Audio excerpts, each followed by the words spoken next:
हमारे कौम के रहबर जनाब अभी साहब से गुजारिश करूंगा वो डांस पर है जिनके सुनने के लिए हम सब बेताबी से इंतजार कर रहे हैं। जनाब अभी साहब, नारे तकबीर, नारे तकबीर।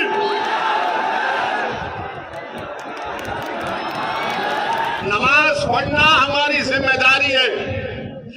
हम में और अगियारों में फर्क यह है कि हम नमाज पढ़ते हैं। तो नमाज की पाबंदी करो नौजवानों। 3 रकात पढ़ना था, 4 मिनट में नमाज हो जाती है। ऐसा गए वजू करे आए 3 रकात पढ़े, पहले 3 की आदत डालो, फिर 2 की पड़ेगी, फिर 2 की पड़ेगी। मगर दीवार के पास खड़े होकर लोग देख रहे थे कब निकलेगा ओवैसी। क्या तुम ये सोचे कि अल्लाह देख रहा था कि तू दीवार तक अगर अंदर आ जाता तो मैं अपनी रहमत को तुझ पर और नाजिल कर देता। तो इसलिए मेरे नौजवान दोस्तों, भाइयों, बुजुर्गों, नमाज की पाबंदी करिए, कुरान शरीफ की तिलावत करिए, अल्लाह से अपने रिश्ते को मजबूत करिए। और जब हम अपने इस रिश्ते को मजबूत करेंगे तो इंशाअल्लाह ताला दीन दुनिया में अल्लाह हमको कामयाब और कामरान करेगा। तो मेरी आपसे दमन गुजारिश है कि कुरान और सुन्नत को अपनाइए, अच्छे इंसान बनिए, ताकतवर इंसान बनिए, कमजोर नहीं ताकतवर बनिए। और ताकतवर से मतलब ये नहीं है कि दौलत हासिल करना, ताकतवर से मतलब ये नहीं है कि किसी को गाली देना मोटी, ताकतवर से मतलब ये नहीं है कि किसी को गुस्सा दिखाना। ताकतवर यह है कि तुम सच्चाई को अपना लो, तुम हक परस बन जाओ। ये ताकत है हमारी। और इस ताकत को हासिल करना अगर है तो कुरान और सुन्नत को अपनाना पड़ेगा। ये मैंने उलेमाओं के, मशाइखीन के पैरों के पास बैठकर सुना है। ये मेरे अल्फाज नहीं है, ये अल्लाह वालों की जबान से मैंने सुनी है, अहले दिल की जबानों से सुना है। और उनके सुने हुए अल्फाज को आपके सामने रख रहा हूं। मेरे अजीज दोस्तों और बुजुर्गों, चौथी बात जो मैं आपके सामने रखना चाह रहा था वो ये है कि भारत में, ये हमारा वतन अजीज है, हमको शिकायत है कि हमारे हुकूक जो भारत के आईन में हमको गारंटी किए गए वो हमको नहीं मिलते हैं। तो मेरी आपसे गुजारिश है कि आप एक सियासी ताकत बनिए, सियासी ताकत बनिए, अपने वोट से अपने पार्टी के नुमाइंदों को कामयाब करिए। और याद रखिए मेरी इस बात को, आप हुकूमतों को बदल नहीं सकते, मगर आप में इतनी ताकत है कि आप अपने पार्टी के उम्मीदवारों को विधायक एमएलए बनाकर गुजरात की विधानसभा में भी जा सकते हैं। अगर आप ये काम करने तैयार हैं तो याद रखिए जो पिछले 50-60 साल से नाइंसाफियां होती आ रही हैं, उन नाइंसाफियों का हम खात्मा कर सकते हैं। मजलूमों को जो उनके हक से महरूम कर दिया जा रहा है, हम उन मजलूमों को इंसाफ दिला सकते हैं। याद रखो नौजवानों, ये लड़ाई तुम्हारे लिए हम लड़ रहे हैं। याद रखो मेरे बुजुर्गों, ये लड़ाई हम इन आने वाले बच्चों के मुस्तकबिल को अच्छा रखने के लिए लड़ रहे हैं। याद रखो मेरी इज्जतदार माँ और बहनों, जो तुम्हारे दिलो दिमाग में अपने नौजवान बच्चे और बच्चियों के मुस्तकबिल को लेकर तुम्हारे माथे पर बोला जाता है, उस पेशानी की तकालीफ को दूर करने की लड़ाई आज मजलिस इत्तेहाद और मुस्लिमीन लड़ रही है। नौजवानों, अगर तुम ये महसूस करते हो कि मेरी आवाज को भारत में नहीं सुना जा रहा है, तो याद रखो असदुद्दीन ओवैसी के अल्फाज को। अगर तुम चाहते हो कि तुम्हारी आवाज को सुना जाए तो इस जलसों में नारे लगाने से तुम्हारी आवाज नहीं सुनी जाएगी। तुम्हारी आवाज जब तुम्हारा नुमाइंदा साबिर काबुली वाला हो, शकील समा हो या कोई भी हो, जब आपकी दुआओं से, आपके वोट से जीत कर गुजरात की विधानसभा में जाएगा, जब वो वहां खड़े होकर पुकार कर कहेगा कि भूज और कच्छ में बसने वाले गरीबों से इंसाफ होना चाहिए, तब इंसाफ होगा। वरना याद रखो, सिर्फ यही होता रहेगा कि तुम नारे लगाओगे, तुम वाह वाह करोगे, और जो तकरीर करने वाला तकरीर करके खुश होकर चला जाएगा कि मैंने बड़ा अच्छा भाषण दिया था, लोगों की वाह वाह और दाद हासिल की। मगर असदुद्दीन ओवैसी तुम्हारी दाद का मोहताज नहीं है, असदुद्दीन ओवैसी तुम्हारी तारीफ का मोहताज नहीं है। असदुद्दीन ओवैसी अगर यहाँ पर आया है तो तुमसे भीख मांगने के लिए आया है कि खुदा के लिए मुत्तहिद हो जाओ, मुत्तहिद हो जाओ, मुत्तहिद हो जाओ। तुम अगर मुत्तहिद हो जाओगे तो याद रखो, हम अपने मसाइल का हल तलाश कर लेंगे। वरना इसी तरह हमको भूल भलैयों में हमको फिराया जाता रहेगा, दिल फरेब बातें किए जाएंगे और धोखा दिया जाता रहेगा, खिलौने देकर हमको बहलाया जाएगा, मगर हमारे बुनियादी मसाइल की तरफ कोई तवज्जो और उसका हल नहीं निकालेगा। तो इसीलिए मेरे अजीज दोस्तों, ये लड़ाई आपके लिए लड़ रहे हैं। मैं यहाँ पर अपनी इज्जत या मकबूलियत में इजाफा करने के लिए नहीं आया हूं। अल्लाह मेरी नीयत को जानता है। मैं यहाँ पर इसलिए आया हूं कि आपकी सरजमीन पर जिस तरह हमारे बुजुर्गों ने देश की आजादी में अपना हिस्सा अदा किया, मैं चाहता हूं कि तुम उन्हीं के नक्शे कदम पर चलकर तुम भारत के नेता बनो, ना सिर्फ गुजरात के। तुम भारत के नेता बनो, तुम लीडर बनो, तुम कायद बनो। मैं तुम्हारे पीछे चलने के लिए तैयार हूं, मगर तुम खड़े हो जाओ और अपने मुकद्दर के फैसले खुद करो। तुम, हम आपको नेता बनाने आए हैं, हम आपको लीडर बनाने आए हैं। मेरी एक ही ख्वाहिश है, अल्लाह ने मुझे बहुत दिया। मैं कभी भी ये नहीं सोचा था कि अल्लाह मुझे यहां तक पहुंचाएगा, कच्छ की सरजमीन तक पहुंचाएगा अल्लाह। मैं आज से 35 साल पहले जब लंदन में लॉ की डिग्री हासिल करने गया था, तो मैं कभी अपने ख्वाब में भी नहीं सोचा था कि मैं आपके दरमियान में खड़े होकर ये तमाम बातें करूंगा। मेरी एक ही ख्वाहिश है कि नहीं मालूम मेरी जिंदगी का चिराग कब दूर हो जाए, सबको जाना है। मैं मौत से नहीं डरता इस बात से हूं कि जब पूछा जाएगा बताओ असदुद्दीन, तुमको तमाम नेमतों और इनामात से नवाजा गया, तुमने उसको कैसे इस्तेमाल किया, मैं उससे डरता हूं।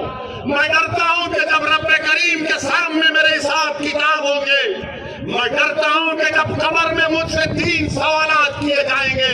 मेरे अजीज दोस्तों, मैं जो कुछ कर रहा हूं अल्लाह को राजी करने के लिए कर रहा हूं। मैं जो कुछ कर रहा हूं ताकि मेरा खातिमा ईमान पे हो, इसलिए कर रहा हूं। मैं जो कुछ कर रहा हूं कौम और गरीब और मजलूम आवाम के फायदे के लिए कर रहा हूं। मैं यही चाहता हूं कि मेरी जिंदगी के खत्म होने से पहले अल्लाह मुझे नजारा दिखा दे कि जिस तरह आज हजारों की तादाद में लोग यहाँ खड़े हैं, हजारों की तादाद में असदुद्दीन ओवैसी से ज्यादा काबिल लोग गुजरात और भारत में मुसलमानों के खड़े होकर संविधान को बचाएंगे, संविधान को मजबूत करेंगे और भारत को मजबूत करेंगे। ये मेरी जिंदगी का मकसद है। मेरे अजीज दोस्तों और बुजुर्गों, इसीलिए आपसे अपील कर रहा हूं कि मजलिस को मजबूत करो। मैं किसी के खिलाफ नहीं हूं, मगर इज्जत के साथ कहना चाह रहा हूं कि जो हमने पॉलिसी बनाई थी आजादी के बाद, क्या निकला उस पॉलिसी से आप बताइए। हर मैदान में दलित और अल्पसंख्यक समाज का मुसलमान और आदिवासी पीछे हो गया। अगर आबादी के लिहाज से कहीं पर बराबरी नजर आती है, दलितों में, मुसलमानों में, आदिवासियों में, तो जेल में नजर आती है, जेल में नजर आती है। जितनी आबादी मुसलमानों की है उतना परसेंटेज जेल में अंडर ट्रायल है। जितनी आबादी दलित आदिवासियों की है उससे थोड़ा बढ़कर जेल में उनका परसेंटेज है। बताओ मेरे अजीज दोस्तों और बुजुर्गों, इसीलिए तो आपसे कह रहा हूं कि नाइंसाफी को रोकना है, हुकूक की लड़ाई है, नौजवानों के मुस्तकबिल की लड़ाई है, आपके बुजुर्गों के ख्वाबों को पूरा करने की जिद्दोजहद है, हमारे मां और बहनों के ख्वाबों को पूरा करने की लड़ाई है। क्या आप मेरा साथ देंगे? क्या आप मजलिस इत्तेहादुल मुस्लिमीन का साथ देंगे? कहीं आप कांग्रेस भाजपा का तो साथ नहीं देंगे ना? कहीं आप राहुल और मोदी का तो साथ नहीं देंगे? कितने नहीं देंगे हाथ उठा दो। अल्हम्दुलिल्लाह मैं आपका शुक्रगुजार हूं, मगर पोलिंग के दिन भी ये उंगली उठा के दबाना पतंग के निशान पर। याद रखिए, आपने हाथ उठाकर वादा कर लिया मैं आऊंगा, चुनाव के दरमियान में भी आऊंगा, फिक्र मत करिए इंशाअल्लाह ताला। और एक बार भड़काऊ भाषण देने आऊंगा। अब मीडिया वाले बोलेंगे ये अपनी जबान से बोला, ये खुद बोला, देखो मैं क्या भड़काऊ भाषण दे रहा हूं? कौन सी भड़काऊ बात? मगर मीडिया को ऐसा लगता है कि बगैर ओवैसी को टीवी पे दिखाए उनकी रोटी नहीं चलती। उनको दिखाना जरूरी है, दाढ़ी टोपी उनको दिखता है, मसाला मिलता है। मैं भारत के संविधान पर अल्लाह के नाम पर हल्फ लिया हूं। मेरी लड़ाई संविधान के दायरे में थी, है और रहेगी इंशाअल्लाह ताला। संविधान के बाहर जाने का सवाल ही पैदा नहीं होता।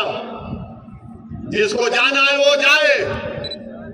मुझे भारत की चप्पे चप्पे से मोहब्बत है, इसके जर्रे जर्रे से मोहब्बत है, इसकी हर चीज से मुझे मोहब्बत है। और इंशाअल्लाह ताला अल्लाह मुझे जब तक जिंदा रखेगा ये मोहब्बत बढ़ती जाएगी और बढ़ती जाएगी और कमी नहीं होगी उसमें इंशाअल्लाह ताला। कमली वाले का करम है, कुछ नहीं होने वाला इंशाअल्लाह ताला। मेरे अजीज दोस्तों और बुजुर्गों, मेरी आज की इस तकरीर के बाद कल से कांग्रेस के लोग आपके पास आकर खुसखुस करेंगे। खुसखुस इबलीस की तरह कान में ऐसा बोला वो। तो इन कांग्रेसियों को मैं पूछना चाहता हूं, तुम्हारे 12 एमएलए जीतकर मोदी के पास क्यों चले गए? क्या मुझसे पूछ कर गए थे या साबिर काबुली वाला ने उनको गुलाब जामुन खिलाकर भी जाया था?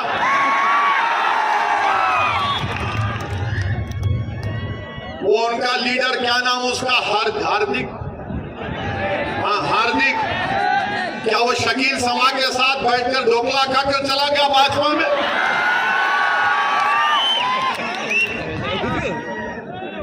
हम हर चीज की जिम्मेदारी ओवैसी के ऊपर। अब एक दिन आ जाएगा कल कांग्रेसी बोलेंगे कल ओवैसी यहां से गया था इसलिए भैंस ने दूध देना नहीं शुरू बंद कर दिया। कल कांग्रेसी बोलेंगे ओवैसी का भाषण हुआ तो मुर्गे ने सुबह भांग देना बंद कर दिया। यानी हर चीज की जिम्मेदारी हमारे पे। आप 26 साल से भाजपा को नहीं हरा पा रहे। 1984 में आखिरी मर्तबा एक मुसलमान एमपी बनकर दिल्ली गया था, उसके बाद नहीं जीता है। हम जिम्मेदार। तो आप जरा तैयार हो जाइए, ये लोग कल से अपना प्रोपेगेंडा शुरू कर देंगे, क्योंकि अब इनको समझ में नहीं आएगा कि कैसे मुकाबला करना। अरे याद रखो, तुम मेरी सच्चाई और दलाइल का मुकाबला नहीं कर सकोगे इंशाअल्लाह ताला। और हम भाजपा से भी कहना चाह रहे हैं, भारत के संविधान के तहत हम सब बराबर हैं, कोई बड़ा कोई छोटा नहीं है, सबको बराबरी का हक मिलना चाहिए। और संविधान में माइनॉरिटीज के जो राइट्स आर्टिकल 29 और 30 में दिए गए उस पर अमलावरी होनी चाहिए। मेरे अजीज दोस्तों और बुजुर्गों, मैं आपको बता रहा हूं कि जब चुनाव हो जाएंगे, अगर कांग्रेस की ये गिरावट ऐसी रही तो हो सकता है कि गुजरात में कांग्रेस अपोजिशन पार्टी भी ना बने, हो सकता है। और ये होगा कि मजलिस एक ताकतवर पार्टी के तौर पर गुजरात में उभरेगी इंशाअल्लाह ताला। मजलिस के नुमाइंदे गुजरात की विधानसभा में जाएंगे इंशाअल्लाह ताला, गरीब और मजलूम आवाम की आवाज बनेंगे। मेरे अजीज दोस्तों और बुजुर्गों, आज हम देख रहे हैं कि हमारे देश में गरीबी बढ़ चुकी है, गरीबी बढ़ चुकी है। नौजवानों का मुखद्दर बेरोजगारी हो चुका है। और भारत के प्रधानमंत्री से जब ये पूछा जाता है कि देश के प्रधानमंत्री नौजवान बेरोजगार है, आरएसएस से पूछा जाता है कि भारत का नौजवान अनएम्प्लॉयड है, तो बोलेंगे बेरोजगार क्यों है तू, रोजगार पे लग जा, मॉब लिंचिंग कर ले। कभी मुगलों को गाली दे दे, एक पिक्चर बना दे और गाली देते रहे। मगर हम देश के प्रधानमंत्री को ये पूछना चाह रहे हैं। लोग अक्सर बोलते हैं ये ओवैसी बहुत खाली एक समुदाय की बात करता है। मैं कभी एक समुदाय की बात नहीं किया।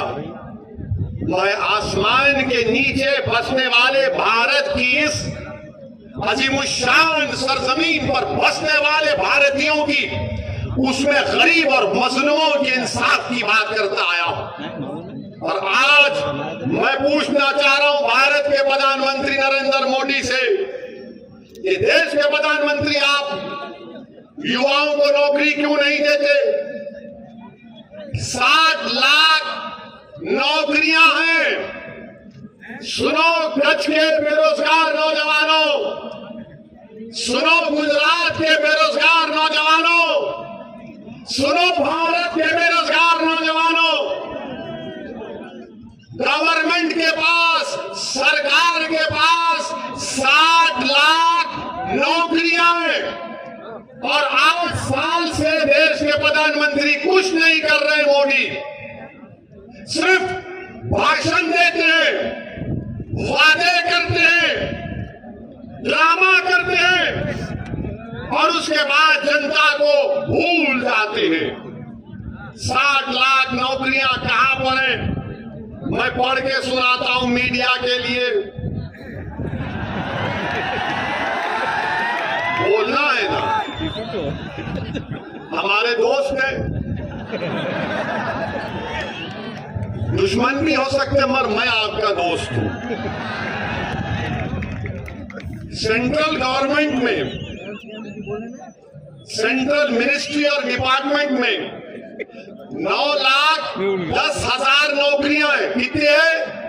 9,10,153 नौकरियां हैं। कितनों को नौकरी हो ना? हाथ उठाओ। कितनों को नौकरी हो ना? हाथ उठाओ। डरो मत, कुछ नहीं होता। अब जब नौकरी होना, ये 9 लाख नौकरियां सेंट्रल गवर्नमेंट और डिपार्टमेंट में, और बैंक में कितने नौकरियां? पब्लिक सेक्टर बैंक में 2 लाख 2 लाख नौकरी है। भारत के प्रधानमंत्री नौकरी क्यों नहीं देते? तो मध्य कश्मीर फाइल देख ले। फिर हेल्थ में 1,64,480 नौकरियां हैं। 1,64,000। आंगनवाड़ी में 1,76,057 नौकरियां हैं। अब बोलोगे भड़काऊ भाषण है। प्राइमरी एजुकेशन में सेंट्रल गवर्नमेंट के नवोदय विद्यालय में 16,329 नौकरी है, 16,339। स्टेट के प्राइमरी स्कूल में प्रदेशों के 8,37,000 नौकरियां हैं।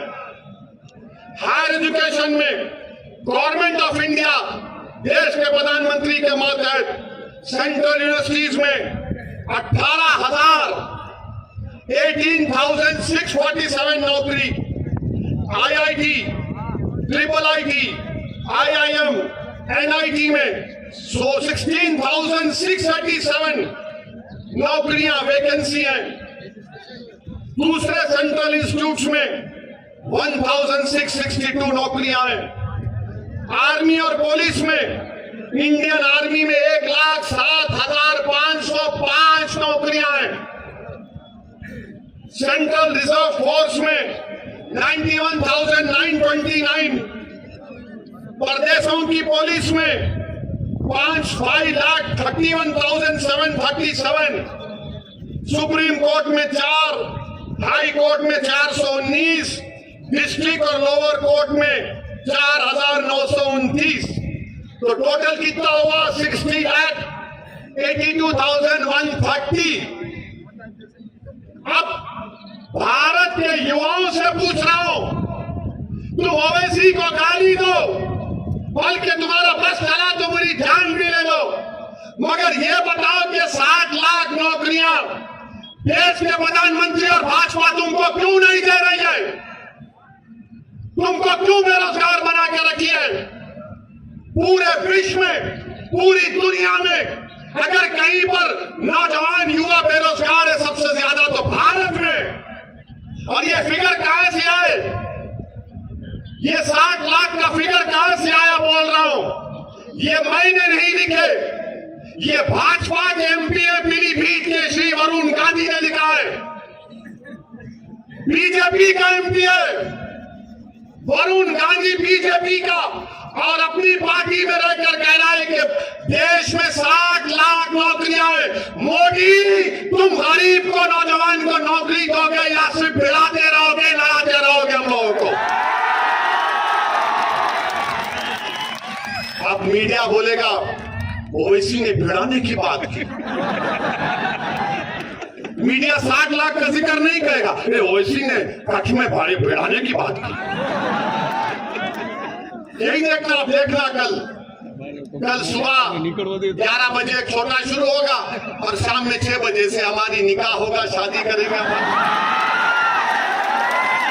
हम तो टीवी के लिए दूल्हे भाई हैं, बगैर हमारे इन लोगों को चैन नहीं मिलता। मगर 60 लाख नौकरियां कौन देगा? 60 लाख नौकरियां प्रधानमंत्री क्यों नहीं देते? मैं आज इस जलसे से भारत के युवाओं को पैगाम दे रहा हूं, तुम अपनी नौकरी का डिमांड करो देश के प्रधानमंत्री से।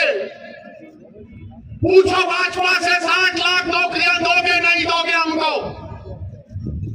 महंगाई आसमानों को छू रही है, पेट्रोल डीजल बढ़ता जा रहा है, बढ़ता जा रहा है, और कुछ इसकी बात नहीं होती है।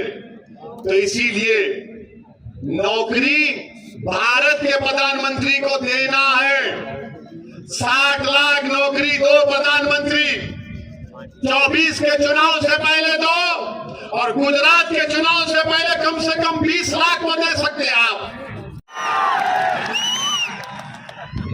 और जो लोग मोदी जी को वोट डालते, मैं उनसे पूछ रहा हूं कि तुम्हारी औलाद को, तुम्हारे बेटे को, तुम्हारे भाई को, तुम्हारी बेटी को, तुम्हारी पत्नी को नौकरी की जरूरत नहीं है? क्या भाषण से तुम्हारा पेट भर जाएगा? भाषण से जज्बात उभार सकते हैं, और मुझसे ज्यादा कोई तकरीर भारत में नहीं कर सकता। चैलेंज लेकर कह रहा हूं। मगर 60 लाख नौकरियों का क्या होगा? अगर मैं झूठ बोल रहा हूं देश के प्रधानमंत्री, तो वरुण गांधी को अपनी पार्टी से निकाल के बताओ मैं जो झूठ कहा उसमें। क्योंकि मैं शुरू में नाम नहीं लिया था, पूरा बोलने के बाद लिया। ये भी टैक्टिक है अपनी। अब आप बोलेंगे, ये भाजपा के लोग बोलेंगे ये क्या कर रहा है, ये इसको तो चाहिए था कि पाकिस्तान पे बोले। अरे पाकिस्तान से हमको क्या लेना देना प्यारे, पाकिस्तान से हमको क्या लेना देना।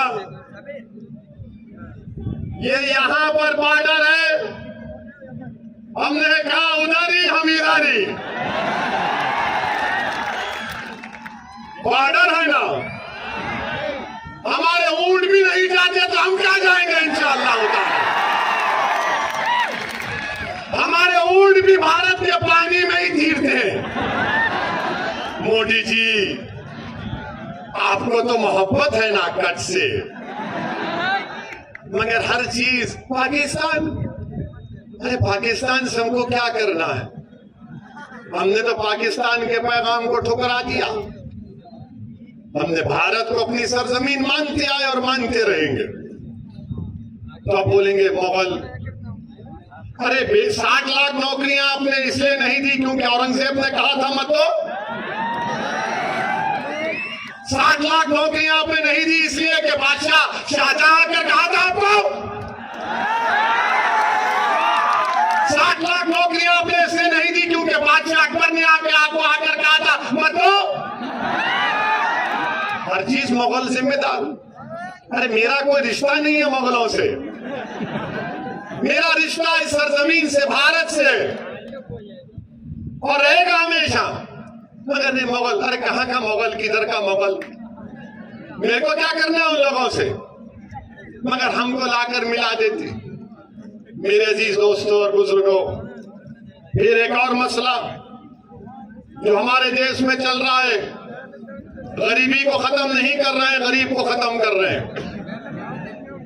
बेरोजगारी को खत्म नहीं कर रहे रोजगार देकर, बल्कि बेरोजगारी को बढ़ा रहे हैं भाजपा वाले। हर चीज में कुछ ना कुछ कर देते हैं, हर चीज में एक माहौल बना देते हैं। मेरे अजीज दोस्तों और बुजुर्गों, आज हम देख रहे हैं कि भाजपा के एक नेशनल स्पोक्स पर्सन ने टीवी पर टाइम्स नाउ पर बैठकर आज से 15 दिन पहले अल्लाह के रसूल सल्लल्लाहु अलैहि वसल्लम की शान में गुस्ताखी की, अनाप शनाप पकड़ा, उनकी तौहीन करने की कोशिश की। तौहीन कोई नहीं कर सकता इंशाअल्लाह ताला मेरे आका की शान में, कोई नहीं कर सकता, कोई नहीं कर सकता। कोशिश की और कुरान में अल्लाह ने क्या कहा, वो रफाना लका जिक्रक, हमने आपके जिक्र को बुलंद किया। उलमाओं के मशवरे पर अमल कर रहा हूं। अल्लाह ने कुरान में क्या फरमाया, वो रफाना लका जिक्र है मेरे हबीब, हमने आपके जिक्र को बुलंद किया। उलमाए कराम ने कुरान की तफसीर में लिखा कि अल्लाह ने प्रॉफेट मोहम्मद सल्लल्लाहु अलैहि वसल्लम के जिक्र को इस तरह बुलंद किया कि हजरत अबू सईद खुदरी रज़ी अल्लाह ताला अन्हु रिवायत करते कि रसूल अकरम सल्लल्लाहु अलैहि वसल्लम ने फरमाया, हजरत जिब्रील आते और रहमतुल आलमीन सल्लल्लाहु अलैहि वसल्लम से पूछते हैं कि अल्लाह ने आपके जिक्र को कैसे बुलंद किया। कमली वाले आका फरमाते हैं कि अल्लाह जानता है। तो हज़रत जिब्रील फरमाते हैं कि अल्लाह फरमाता है कि मेरे हबीब, हम आपके रफी जिक्र को ऐसा बुलंद किए कि जहां कहीं भी अल्लाह फरमा रहा है कि जहां कहीं भी मेरा जिक्र होगा वहां पर आपका जिक्र होगा। जहां कहीं भी अल्लाह का जिक्र होगा वहां पर मोहम्मद सल्लल्लाहु अलैहि वसल्लम का जिक्र होगा। कलमे में अल्लाह का जिक्र तो मोहम्मद सल्लल्लाहु अलैहि वसल्लम का जिक्र। अल्लाह कुरान में फरमा रहा है कि मेरी इताअत करो और मेरे हबीब की इताअत करो। अल्लाह और फरिश्ते रसूल रहमत पर दुरूद और सलाम भेज रहे हैं और हमसे कह रहे हैं कि मेरे हबीब पर दुरूद और सलाम भेजते रहो। वो रफाना का जिक्र। अब कोई कोशिश भी कर ले, कुछ नहीं होगा इंशाअल्लाह ताला। मगर तुम अपनी जबान से अनाप शनाप रख के मुसलमानों से नफरत का इजहार करे हो। 15 दिन हो गए, हमने पुलिस कंप्लेन भी की, मगर आपने कुछ नहीं किया। आपने अनाप शनाप रख दिया और लोग बोलते कि वैसी तुमको इतना तकलीफ क्यों हुई, मेरे से पूछते। तो मैं उन दीवानों से कहना चाह रहा हूं, किसी शायर ने अच्छा कहा था कि फर्श वाले तेरी शौकत का उलू क्या जाने। फर्श वाले तेरी शौकत का उलू क्या जाने, खुसरो अर्श पर उड़ता है फरेरा तेरा। अब ये लोग ये आगे है, बोले अरे तुम क्या बोल सकते, तुम कुछ नहीं बोल सकते। तुम सिर्फ अपनी जबान से अपनी गंदी सोच का इजहार तुमने किया। और किसी शायर ने खूब कहा, मिट गए मिटते हैं, मिट गए मिटते हैं, मिट जाएंगे आधा तेरे। ना मिटा है ना मिटेगा कभी चर्चा तेरा। सच है ना ये? क्या कभी रसूलुल्लाह का चर्चा खत्म होगा? क्या मोहम्मद सल्लल्लाहु अलैहि वसल्लम का जिक्र खत्म होगा? क्या जब तक दुनिया कायम रहेगी मोहम्मद सल्लल्लाहु अलैहि वसल्लम का नाम रहेगा, बाकी रहेगा इंशाअल्लाह ताला। मगर हम देश के प्रधानमंत्री से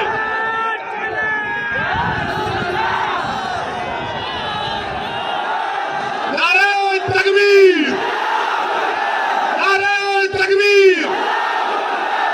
हम देश के प्रधानमंत्री से हाथ जोड़कर विनती करते हैं कि आप अपने नेशनल स्पोक्स पर्सन के खिलाफ एक्शन लीजिए।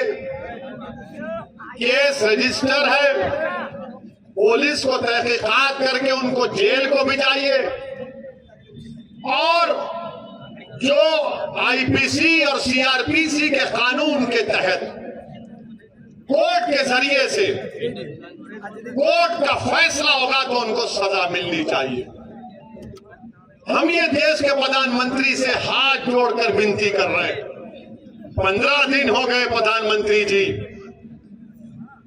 मुझे अफसोस इस बात का है प्रधानमंत्री जी, हम आपसे कह रहे थे कि आप एक्शन लो, मैंने कहा, मगर आपने हमारी बात नहीं मानी।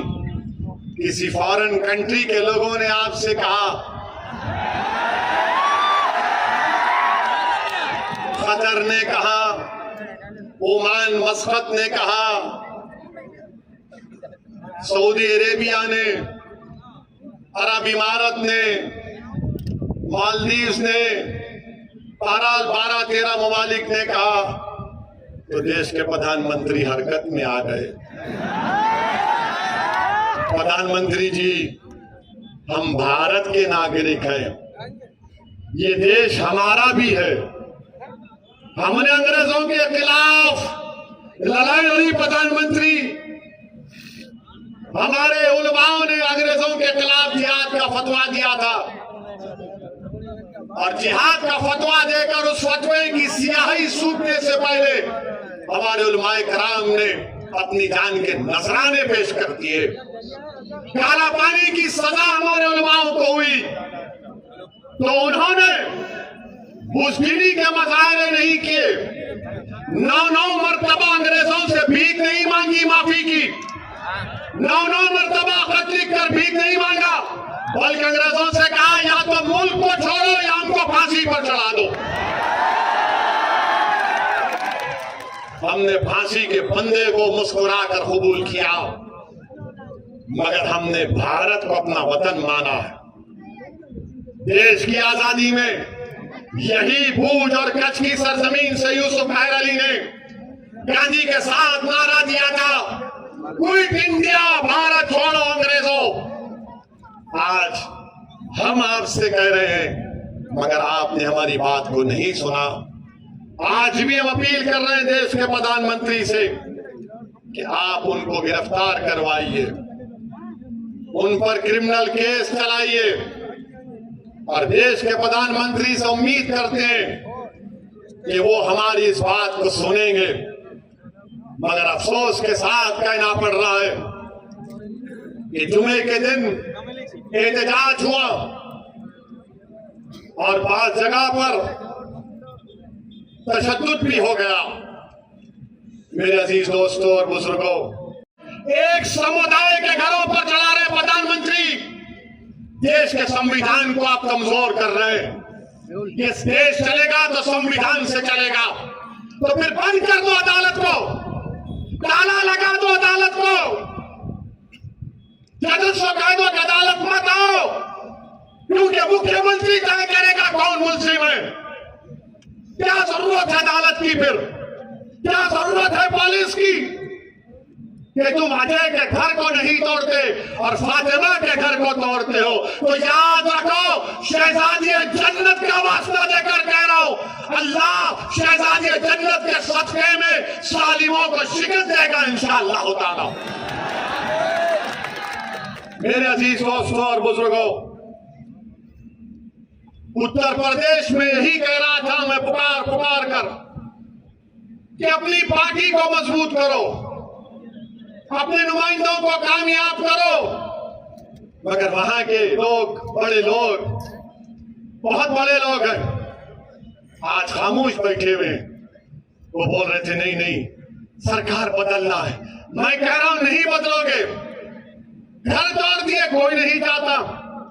जो मुझ पर इल्जाम लगा रहे थे भीम का, आज कहां तुम बताओ, क्यों तुम्हारे मुंह में दही जम गया? जो बोल रहे थे समाजवादी को दो, कांग्रेस को दो, मगर ओवैसी से होशियार रहो। अगर तुम्हारा नुमाइंदा होता तो कम से कम जाता वहां पर, पूछता उन लोगों से। हमने दिल्ली में हमारे कलीम रफी सदर साहब दिल्ली के पुलिस स्टेशन को रिप्रेजेंटेशन देने गए, तो अमित शाह की पुलिस ने उठाकर उनको तिहाड़ जेल में डाल दिया। हमारे 30 लोग जेल में। मेरे अजीज दोस्तों और बुजुर्गों, मेरी आपसे दरमंदाना अपील है कि आप मुत्तहिद रहिए, मजलिस का साथ दीजिए। और मैं अपनी तकरीर का अख्तिताम उस दुआ से करूंगा जो ताइफ के वक्त, बल्कि उस हदीस शरीफ में आया कि अल्लाह के रसूल सल्लल्लाहु अलैहि वसल्लम ने ताइफ के वक्त ये दुआ की थी। आज आप और हम रब्बे कायनात के सामने हाथ उठाकर हम दुआ करते हैं कि इसका तर्जुमा पढ़ रहा हूं जो किसी आलिम दीन ने मुझे भिजाया। अल्लाह के रसूल सल्लल्लाहु अलैहि वसल्लम ने ताइफ के सफर में, ताइफ के वक्त ये दुआ फरमाई थी कि अल्लाह, मैं अपनी कमजोरी और वसाइल की कमी और लोगों की नजर में बेवक्ती का शिकवा आपसे करता हूं। या अल्लाह, हम अपनी कमजोरी और वसाइल की कमी और लोगों की नजर में बेवक्ती का शिकवा आपसे करते हैं। आप तमाम रहम करने वालों में सबसे ज्यादा रहम करने वाले और मेहरबान है।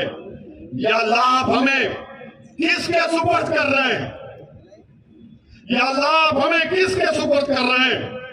उस दुश्मन के सुपुर्द जो हम पर हमलेवार होगा, या उस नजदीकी शख्स के हवाले जो मेरे मामले पर काबू रखता है? ऐ अल्लाह, अगर हमसे नाराज नहीं है तो मैं किसी बात को खातिर में नहीं रखता। हाँ, आपकी आफियत हमसे बहुत कशादा है। अल्लाह, हम आपके इस मुनव्वर चेहरे जिससे तारीकियां रोशन हो गई हैं, इससे दुनिया और आखिरत के मामलात दुरुस्त होते हैं, कि आपकी पनाह में आते हैं। आपके गजब के नाजिल होने से और आपकी नाराजगी के शिकार होने से तेरे ही तरफ लौटते हैं अल्लाह, यहाँ तक कि आप राजी हो जाएं और आपके सिवा किसी की कोई ताकत और तदबीर नहीं है। तो अपने रिश्ते को अल्लाह से मजबूत रखो। जो लोग घरों को तोड़ रहे हैं वो भारत को कमजोर कर रहे हैं। याद रखो भाजपा वालों, इख्तिदार हमेशा तुम्हारे पास नहीं रहने वाला है, देश रहेगा इंशाअल्लाह ताला, और देश को मजबूत रखना है। मेरी आपसे गुजारिश है कि मजलिस को मजबूत करिए, मुत्तहिद रखिए, भूज में अमन को और मजबूत करिए और इस पार्टी को कामयाब करिए। आपका फिर से शुक्रिया कि आपने अपना कीमती वक्त निकालकर आज यहाँ पर आए। मैं आपकी मोहब्बत को सलाम करता हूँ। मेरे पास अल्फाज नहीं है कि आप हजारों की तादाद में यहाँ पर आए हैं। और सुनो मोदी जी, अगर आपकी भी सभा होगी तो लोग ऐसा मोहब्बत से नहीं आते होंगे। लोगों को लाया जाता है, गाड़ी में बैठ, गाड़ी में बैठ, यह ओनली मोहब्बत है। अल्लाह इस मोहब्बत को कायम रखे। आपका बेहद शुक्रिया। अस्सलाम वालेकुम व रहमतुल्लाहि व बरकातहू।